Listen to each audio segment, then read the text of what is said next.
Right now there, the foundation is having something like from last night. They're distributing goods inside of there and nobody knows where that thing is going to. Yeah, look at just from last night. You don't listen to we the people in the community don't listen. This surprise is coming there from last night. And nobody knows.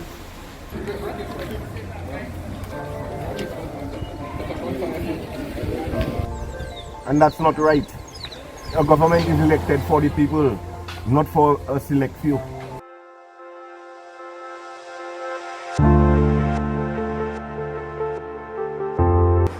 I want to thank you for the opportunity to make this statement on what I found as parliamentary representative of Soufriere from Saint-Jacques upon attaining this position. The newly installed board of the Soufriere Foundation found that the Soufriere Foundation had lost its credibility and its respect in the community. In short, the foundation was in financial crisis. One, the workforce was demoralized. And we found, Mr. Speaker, that the foundation had over 200 staff members. A large portion of these members were appointed a few months before the last election, Mr. Speaker. That is what we found. Mr. Speaker, the business sector stopped the line of credit to the Soufriere Foundation.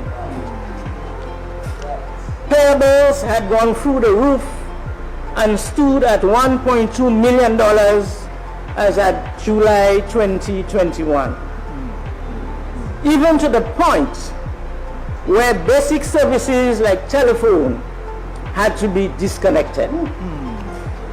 Mr. Speaker, payment to the national insurance to the tune of $87,000 had not been met. And what does that mean, Mr. Speaker? Staff members and their leave claims were in jeopardy. Mr. Speaker, PAYE had not been remitted to the government of St. Lucia to the tune of some $38,000. We found, Mr. Speaker, non-payment of medical insurance premium to the tune of $123,318. Monies that were deducted from the employees were not paid to the insurance company. And what does that mean, Mr. Speaker? The claims from staff members were not being honored by the insurance company. Mr. Speaker, the Sir Arthur Lewis Community College had stopped issuing certificates to graduate students because of delinquency in payment of school fees by the foundation.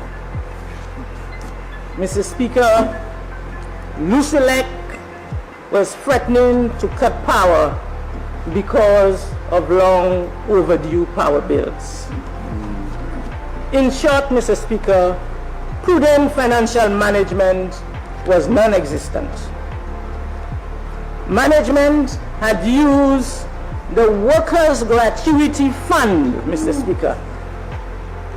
The fund from a high in 2016 when we left of $1.6 million, Mr. Speaker, we found in July 2021 a meager $33,000 in that fund, Mr. Speaker. From 1.6 million in 2016 to 33,000, Mr. Speaker. Mr. Speaker, what does that mean, Mr. Speaker? This means that should a staff member of the foundation wanted to leave the foundation did not have the resources to pay them. Should the foundation, the management of the foundation, in its efforts at restructuring, decided to cut ties with some staff members who qualify for a gratuity, Mr. Speaker. The foundation did not have the resources to pay this staff member, Mr. Speaker. We found a VAT accumulator debt of $570,264, Mr. Speaker. We found funding of questionable projects was the order of the day. For example, Mr. Speaker, land clearance at Pont Saint-Jacques cost over $500,000, Mr. Speaker. Renovation of the Soufriere police station, $744,000, Mr. Speaker. Total owing to government for the lease of the Sulphur Spring Park, $1.8 million, Mr. Speaker. In addition, the foundation spent in excess of $3 million on projects. The payment for most is yet to be verified. Mr. Speaker, because of the financial situation, you had the staff members of the foundation working 1 or 2 days a week. So you had a situation where nobody was happy. Because none of the staff could get a decent, their basic monthly salary. Can you imagine working 4 days a week or 8 days, 4 days a month or 8 days a month, Mr. Speaker?